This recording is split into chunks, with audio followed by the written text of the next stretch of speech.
नमस्कार दर्शकों, मैं राजकुमार उप्पल और आज हमारे साथ स्टूडियो में मौजूद हैं आगरा के सोशल एक्टिविस्ट नरेश पारस, यथा नाम तथा गुण।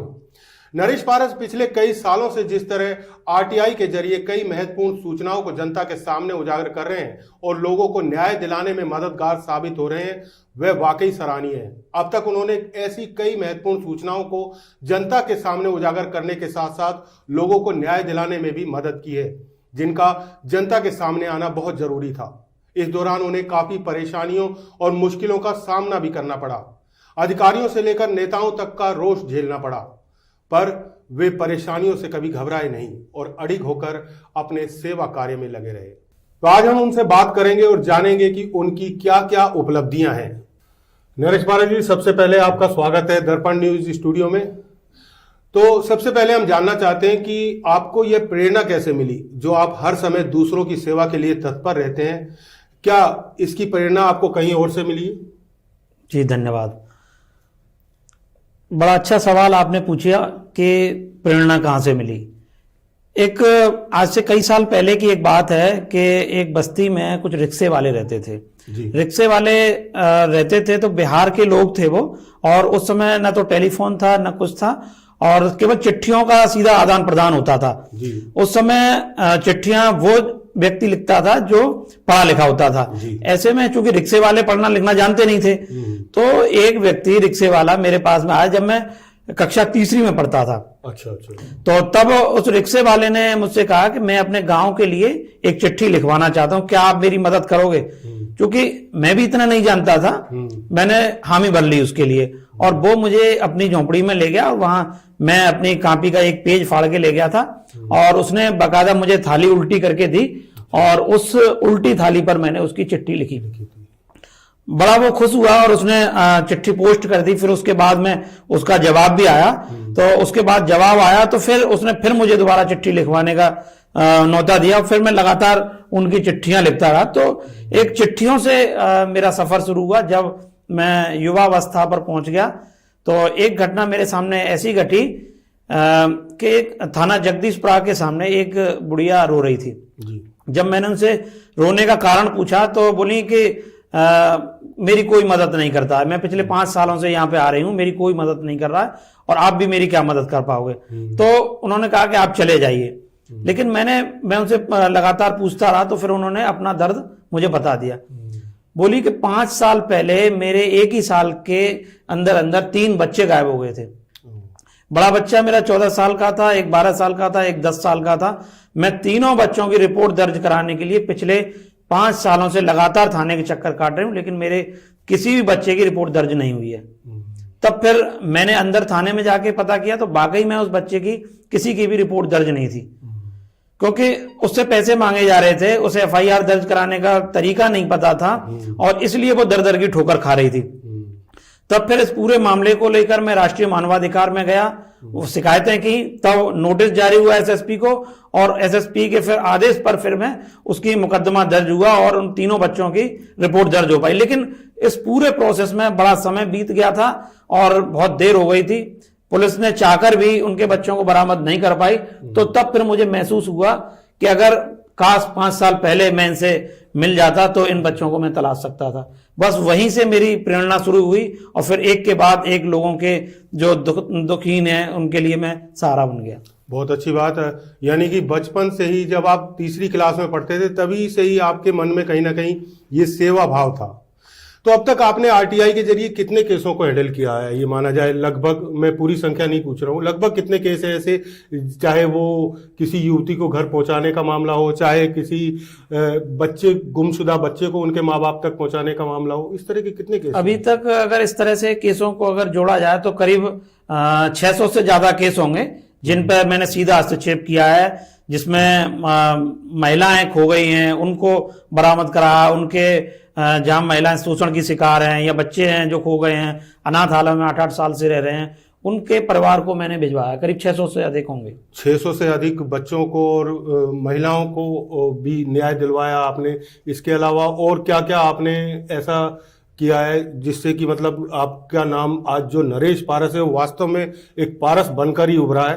तो ऐसा और क्या क्या किन किन क्षेत्रों में आपने काम किया है? देखिए, मैंने आरटीआई पर बहुत काम किया है। जब आरटीआई 2005 में लागू किया गया था तो मैंने 2006 से इसका इस्तेमाल करना शुरू कर दिया था, और आरटीआई के माध्यम से मैंने बहुत सारी जनहित की सूचनाओं को मैं बाहर लेके आया, जो ऐसी ऐसी चीजें थी जिनका लोगों के बारे में उसको पता ही नहीं है। उन सूचनाओं के बिना कोई चीजें निकल ही नहीं पाती थी। उन चीजों का मैंने खुलासा किया, चाहे वो जेल में कैदियों की मौत का सिलसिला हो, या जेलों में कोई लड़की बंद हो जिसके बिना अपराध में बंद है, या फिर लापता बच्चों की संख्या है। तो बहुत सारे मामलों में मैंने आरटीआई से उसमें खुलासा किया, और फिर उसके बाद में मैं सीधा महिलाओं और बच्चों से फिर मैं जुड़ा। उनके राइट्स के लिए मैंने आंदोलन किया, उनके अधिकारों को लेकर मैंने संघर्ष किया, चाहे बच्चा खो जाने की बात हो या फिर किसी महिला के साथ में कोई शोषण हो रहा तो तत्काल फिर सीधा हस्तक्षेप करके मैंने उसको न्याय दिलाने का प्रयास किया।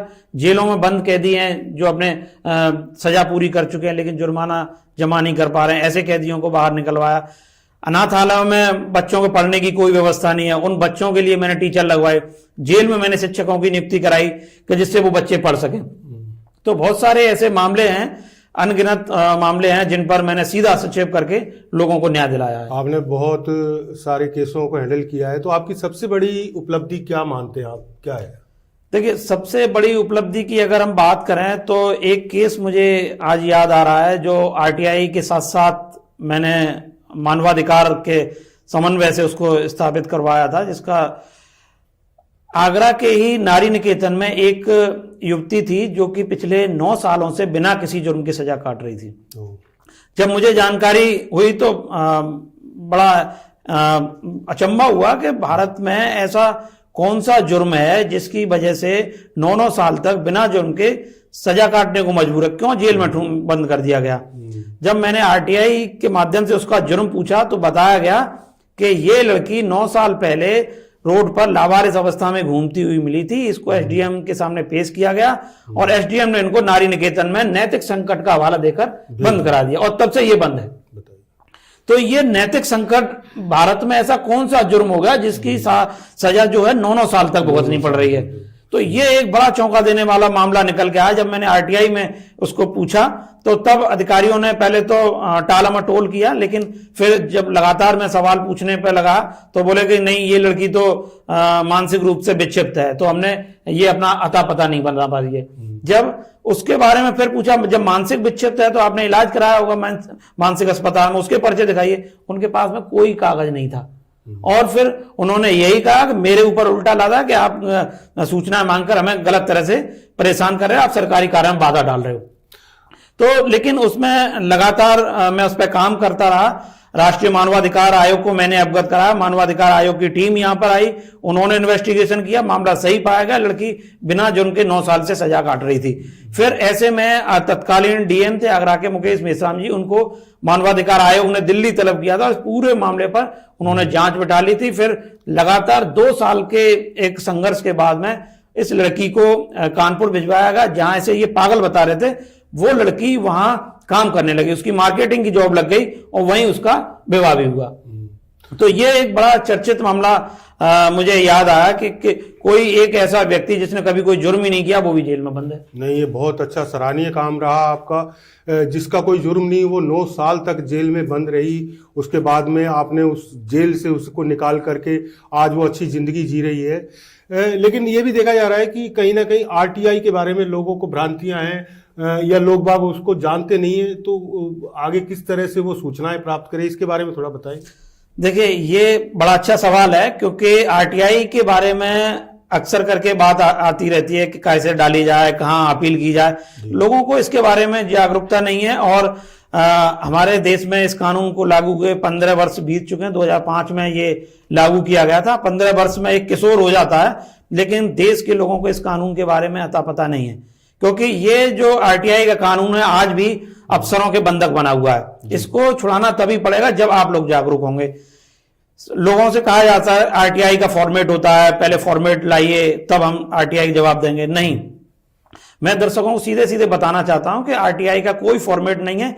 एक सादा कागज पर आप सवाल लिखकर आप आरटीआई मांग सकते हैं। आप सरकारी कार्यों से संबंधित, विभागों से संबंधित जो भी योजनाएं हैं उनके बारे में आप आरटीआई डाल के उनका समाधान चाह सकते हैं। तो क्या आपको लगता है कि कहीं ना कहीं गुमराह किया जाता है अधिकारियों या कर्मचारियों द्वारा लोगों को? हाँ, बिल्कुल आरटीआई मांगने जाते हैं। बिल्कुल बिल्कुल पूरी तरह से मैं इससे सहमत हूं कि आरटीआई के लिए लोगों को गुमराह किया जा सकता है और उनको तमाम तरह की अंट बात बता के उनको भ्रमित कर दिया जाता है, भ्रमित कर दिया जाता है। अगर वो किसी तरह से आरटीआई डाल देंगे, लेने जाएगा, बोलेंगे नगद रिसीव नहीं करेंगे, पोस्टल ऑर्डर मार्केट में है नहीं, तो इसलिए आदमी उससे झंझट से बचना चाहता है। तो कहीं ना कहीं वो लोग भी उसमें शायद शामिल हों या फंसे हों, या फिर उन्हें लगेगा कि शायद आगे जाके यही झंझट हमारे गले में ना पड़ जाए, तो इस वजह से वो अपने झंझट से मुक्ति चाहते हैं। बिल्कुल झंझट से मुक्ति चाहते हैं। ऐसा कोई भी सरकारी विभाग ये नहीं चाहता है कि कोई हमारे लिए आरटीआई डाले, आरटीआई से सवाल पूछे। सिर्फ मंशा ये रहती है कि हमारा जो हम काम कर रहे हैं वो हमारी मनमर्जी में रहे, उसमें कोई पारदर्शिता ना आए। जबकि ये जो कानून था वो पारदर्शिता लाने के लिए कानून बना था, हर आम आदमी के लिए कानून बना था, जिससे वो सरकारी योजनाओं के बारे में लाभ ले सके। मैं यहीं पे एक उदाहरण देना चाहूंगा। मैंने एक ऐसे व्यक्ति को न्याय दिलाया जो कि दिव्यांग था और अपनी पेंशन के लिए, दिव्यांग पेंशन के लिए लगातार 5 साल से आवेदन कर रहा था। उसकी आवेदन को हर बार ठुकरा दिया जाता था, उसकी पेंशन नहीं हो रही थी। जब वो मुझे मिला तो फिर मैंने उसको सुझाव दिया कि एक आरटीआई डालिए। उसकी आरटीआई डाली, बस सिर्फ उसका नाम राजू था। राजू ने ये पूछा कि मेरी पेंशन क्यों स्वीकार नहीं की जा रही है, मेरे प्रार्थना पत्रों को क्यों निरस्त कर दिया जाता है। अब आप यकीन नहीं मानेंगे, उस व्यक्ति को घर से बुलाया गया और ऑफिस में बिठाला गया। बोले कि भाई आपको ये आरटीआई की सलाह किसने दी है, अपना प्रार्थना पत्र वापस ले लीजिए। उन्होंने कहा नहीं, प्रार्थना पत्र वापस नहीं लूंगा, मुझे सवाल का जवाब चाहिए। और फिर उसी दिन सेम डे उसकी पेंशन स्वीकार की गई और उसे तब से लेके आज तक पेंशन मिल रही है। बिल्कुल सही बात है। वो कहावत है ना कि बिना रोए तो माँ भी दूध नहीं पिलाती, तो आपको कोशिश तो सबसे पहले करनी ही पड़ेगी। तो ये एक बहुत सटीक उदाहरण है। एक बिल्कुल छोटा सा व्यक्ति, समाज के अंतिम पायदान का व्यक्ति जो कि दिव्यांग है और उसको वीआईपी बन के उसको पेंशन मिली। उसको भी कहीं ना कहीं आपने रास्ता दिखाया। ऐसे कई सैकड़ों लोगों को आपने रास्ता दिखाया होगा ये, जिसके जरिए उन्होंने आरटीआई प्राप्त की और आज वो काफी अच्छे से जीवन जी रहे हैं। और इस दौरान आपको काफी परेशानियों और मुश्किलों का भी सामना करना पड़ा होगा। क्या क्या मुश्किलें आई आपके सामने, क्या क्या परेशानियां झेलनी पड़ी? देखिए, जब काम करते हैं तो सीधी सी बात है, जैसा मैंने पहले कहा कि सरकारी सिस्टम में घुसने के लिए हर व्यक्ति को प्रताड़ित किया जाता है। चाहे वो आरटीआई के माध्यम से आप सवाल पूछ रहे हैं या सीधे जाके प्रार्थना पत्र दे रहे हैं, तो कोई भी विभाग ये नहीं चाहता है कि कोई भी एक्टिविस्ट आके हमारे विभाग में दखलंदाजी करे, हमारी सूचनाओं को बोले, हमारी जानकारियों को ले। तो इस दरमियान जब मैंने आरटीआई डाली या फिर अंदर की चीजें पता करने का प्रयास किया तो मेरे सामने बहुत सारी चुनौतियां आई। यहां तक कि जब मैं उस लड़की को न्याय दिलाने के लिए बात कर रहा था जो 9 साल से सजा काट रही थी, तो ये सबको नागवार गुजरी और इन्होंने मेरे ऊपर दबाव बनाया। बोले कि आप गलत तरह से काम कर रहे हो और आप सरकारी कार्य में बाधा डाल रहे हो। एक आरटीआई मांगना, एक लड़की को आजाद कराना, वो सरकारी कार्य में बाधा थी। इन्होंने बकायदा अधीक्षिका के कहने पर एसपी सिटी ने मेरे खिलाफ मुकदमा दर्ज करने के आदेश दिए। मुझे एतमाद दौला थाने में बुला के प्रताड़ित किया गया। मुझे हिदायत दी गई कि आप आरटीआई मांगना बंद कर दो, ऐसे लोगों के न्याय दिलाना बंद कर दो।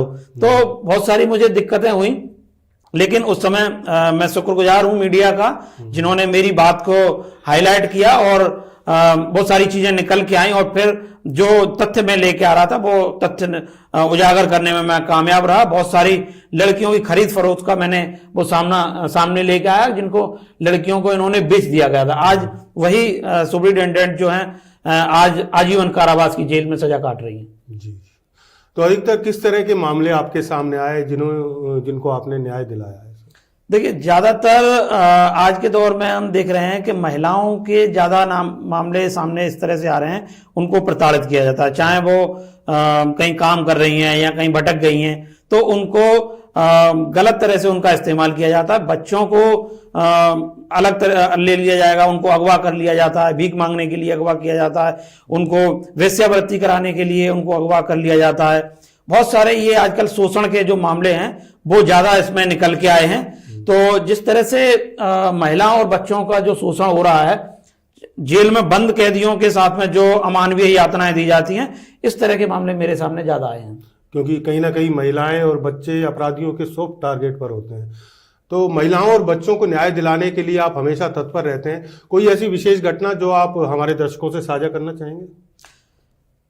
हाँ, महिलाओं और उनके बहुत सारे मामले सामने आए हैं, जिसमें मैंने कई मामलों में सीधे सचेत करके ऐसी ऐसी लड़कियों को मैंने निकलवाया है कि जिनका शोषण हो रहा था, और शोषण करने वाले कोई और नहीं थे, अपने ही उनके परिवार के लोग थे जो शोषण कर रहे थे, चाहे वो रिश्ते के मामा फूफा हो या फिर उसका सगा पिता। ऐसे मामलों में मैंने कई सारी लड़कियों को वहां से रेस्क्यू करा के उनको आश्रम भिजवाया और आरोपियों को सजा मैंने दिलवाई। तो परिवार के बीच में से ऐसे बच्ची को निकाल कर लाना काफी मुश्किल है, बड़ा मुश्किल काम है। मैंने आज से 4 साल पहले एक ऐसी लड़की को एक गांव से रेस्क्यू कराया था। 13.5 साल की लड़की थी और उसका पिता उसके साथ में रेप करता था, नशे की गोलियां खिलाता था और उसको प्रेग्नेंट कर दिया था। आप समझ सकते हैं, एक 13 साल की लड़की जो 3 महीने की प्रेग्नेंट थी और उसकी मां भी नहीं थी वहां पर, उसको रेस्क्यू कराने में मुझे बड़ा मशक्कत करनी पड़ी। प्रशासन ने मेरे खिलाफ उल्टा उसमें मुकदमा कायम कराने के लिए बात करी, मुझे प्रताड़ित करने का प्रयास किया, और हालांकि उस पूरे मामले में कोई भी तहरीर देने के लिए तैयार नहीं था। मैं खुद उसमें वादी बन के लड़की को मैंने रेस्क्यू कराया, उसके पिता को जेल भिजवाया, वो आज भी जेल में है। अच्छा, इसके अलावा आगे कौन कौन सी आरटीआई और हैं जिनके बारे में आप सरकार से सूचनाएं मांग रहे हैं? इसमें मैं इस पे काम कर रहा हूं। आज जो आरटीआई पे जो मेरा फोकस है, उसमें जो बाल श्रमिकों के लिए जो योजनाएं बनी हैं, क्योंकि अभी सरकार के द्वारा एक अभियान चलाया गया था पूरे उत्तर प्रदेश में कि जो भी बच्चा भी काम करता हुआ मिल रहा है, उस बच्चे को आप 100% रेस्क्यू कराइए। रेस्क्यू कराने के बाद में उसको सरकारी योजनाओं से जोड़िए। पहले मैं इसका पार्ट था, उन्होंने मुझे बुला के सलाह भी ली, मैंने उनको सुझाव पूरे दिए, मैंने हॉटस्पॉट भी बताए कहां कहां बच्चे कैसे काम करते हैं। मैंने उनको बताया कि इनको रेस्क्यू करके सरकारी योजनाओं से जोड़िए। उसमें स्पष्ट लिखा था कि इनमें मुकदमे भी कायम कराए जाने, क्योंकि जब मैं उसमें इन्वॉल्व हो गया तो सीधे तौर पर प्रशासन ने मुझसे डाटा लेकर, मुझसे जानकारियां लेकर मुझे बाईपास कर दिया और खुद अकेले जाके उनको रेस्क्यू किया। क्या दुकान पर पहुंचे, नोटिस दिया और नोटिस देने के बाद में वो चले आए। अब नोटिस लेकर वो अपने विभाग में गया तो क्या सौदेबाजी हुई वो मुझे पता नहीं है, लेकिन किसी भी मामले में उसमें मुकदमा दर्ज नहीं हुआ।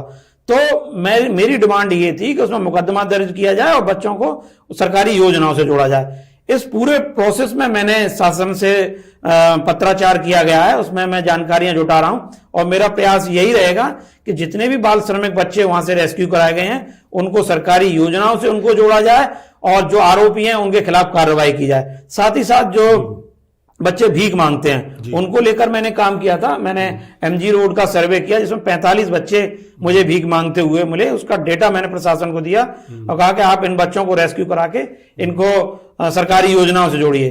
उन्होंने भी टीम बनाई, मुझे उसकी कोई जानकारी नहीं है, मुझे नहीं बताया। उन्होंने टीम बनाई और टीम बना के उन्होंने 14 बच्चों को रेस्क्यू किया। 45 में 14 बच्चे रेस्क्यू किए गए।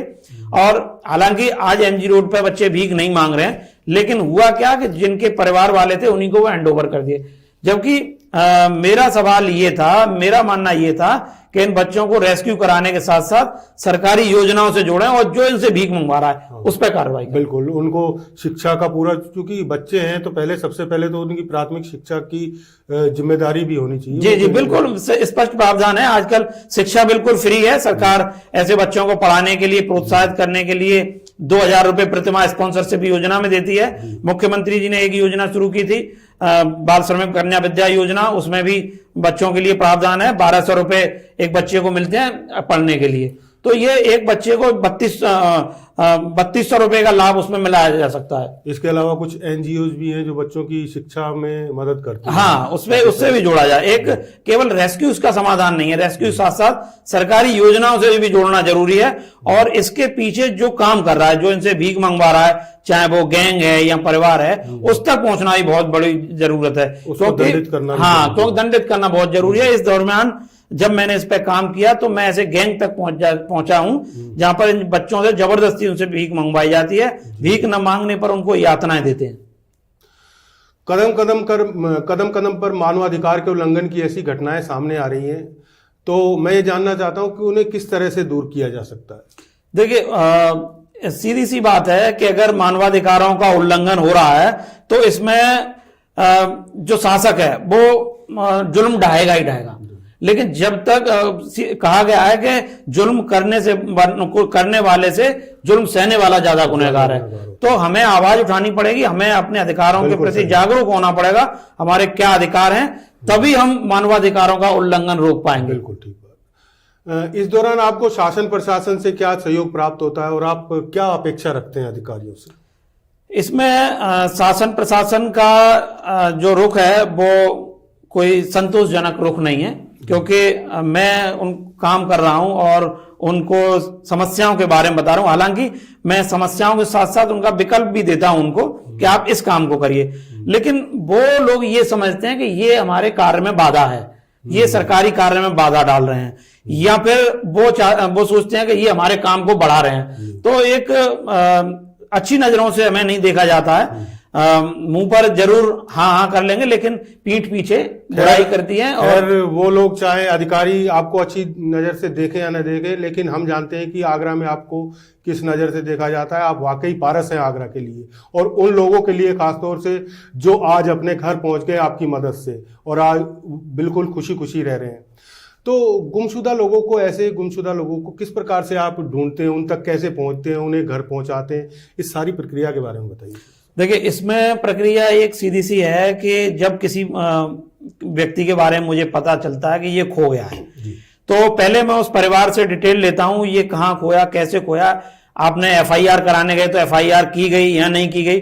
तो मुझे जैसे स्पष्ट मिल जाता है कि उसमें एफआईआर नहीं हुई है, तो मेरा पहला प्रयास ये रहता है कि पुलिस के माध्यम से उसकी एफआईआर करवाऊं। एफआईआर कराने के बाद में फिर मैं उसके डिस्ट्रिक्ट क्राइम रिकॉर्ड ब्यूरो में उसका रिकॉर्ड पहुंचवाता हूं, जिससे जिले के सारे थानों में पहुंच जाए, और फिर उसके बाद मैं ये कानूनी प्रक्रिया करके फिर मैं सोशल मीडिया का उसमें सहारा लेता हूं। मैं लोगों से मांग करता हूं, मान लीजिए कोई बच्चा है, कोई महिला है, अगर कहीं की है, तो मैं उससे पूछता हूं कि अगर आपसे संबंधित ये महिला या बच्चा मान लीजिए कहीं बिहार का बता रहा है, बिहार में कोई जिले का नाम बता रहा है, तो उस जिले में कोई मित्र है क्या, संबंधी है क्या जो मेरी इसमें मदद करे, तो मैं फोटो और डिटेल के साथ में सोशल मीडिया पर शेयर करता हूं। तो जो वहां का संबंधित व्यक्ति होता है वो मुझसे कांटेक्ट करता है या फिर मैं उससे कांटेक्ट करता हूं। तो फिर कड़ी से कड़ी जोड़ के फिर उस पर बच्चे तक उसके मैं पहुंचता हूं और फिर उसको ट्रेस करने की पूरी प्रयास करते हैं।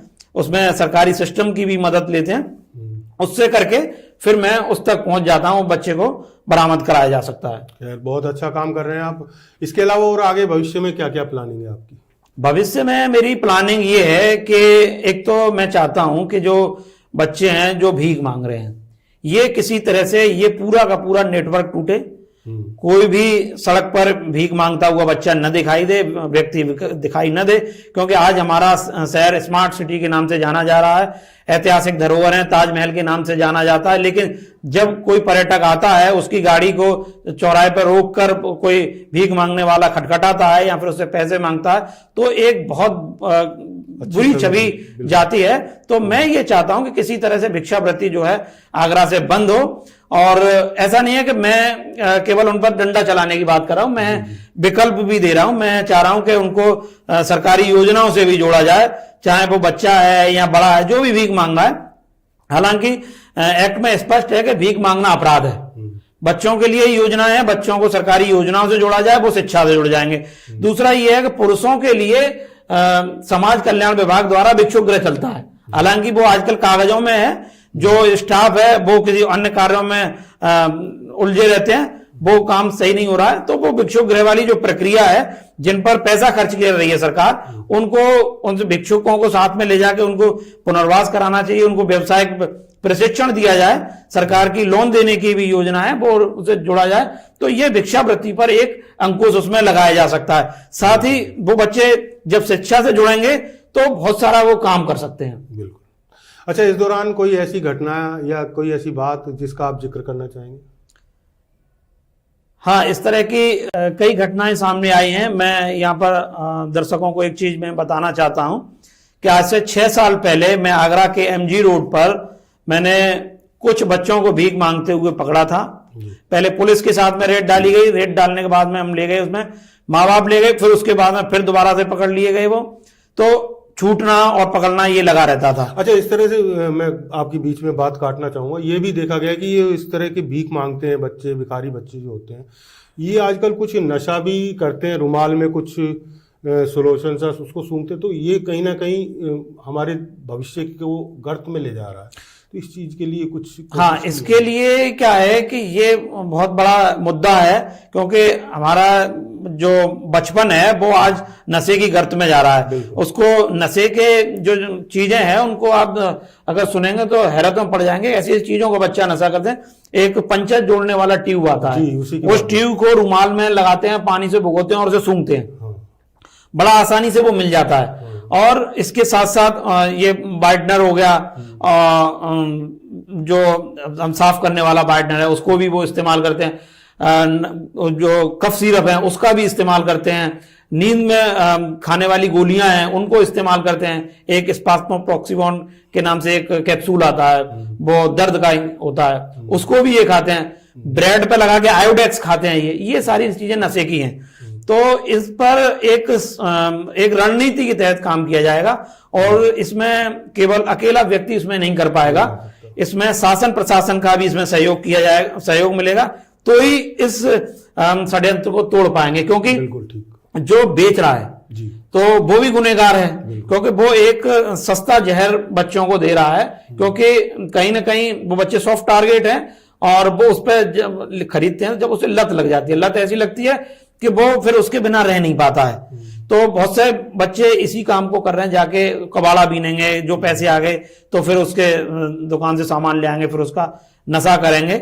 और इसको ये किया जाएगा, शासन प्रशासन के साथ में मिलकर एक टीम बनाई जाए, वहां पे चिन्हित किया जाए, चिन्हित करने के बाद में उसके ऑडियो वीडियो सारे सबूत जुटाए जाएं, और फिर उसके बाद में एकदम एक साथ संबंधित थाने के बीट अधिकारी को इसकी जिम्मेदारी दी जाए, जिससे इनका खुफिया तंत्र होता है जी जी, और एक साथ छापा डाल के इनको पकड़ा जाए और इनके खिलाफ कार्रवाई की जाए, तब ये निकल सकता है। और उन बच्चों को रिहेबिलिटेशन सेंटर में भिजवाया जाए, उनकी काउंसलिंग कराई जाए, तब बच्चे उस नशाखोरी को छोड़ सकते हैं। कहीं ना कहीं नशा मुक्ति केंद्र में भी भेजने की जरूरत है, क्योंकि ये नशे के आदी हो चुके हैं शायद, मुझे लगता है, और बचपन से सीधा बुढ़ापा आएगा, जवानी तो शायद ये देख पाए। बिल्कुल नहीं देख पाते हैं। वही मैं कहना चाह रहा हूं, क्योंकि जो नशा मुक्ति केंद्र की जब बात कर रहे हैं कि हमारे जिला अस्पताल में 2 काउंसलर भी हैं, एक लेडी लॉयल में लड़कियों की काउंसलर हैं और जिला अस्पताल में पुरुषों के लिए काउंसलर हैं। वो 18 साल तक के बच्चों को काउंसलिंग करते हैं। तो जबकि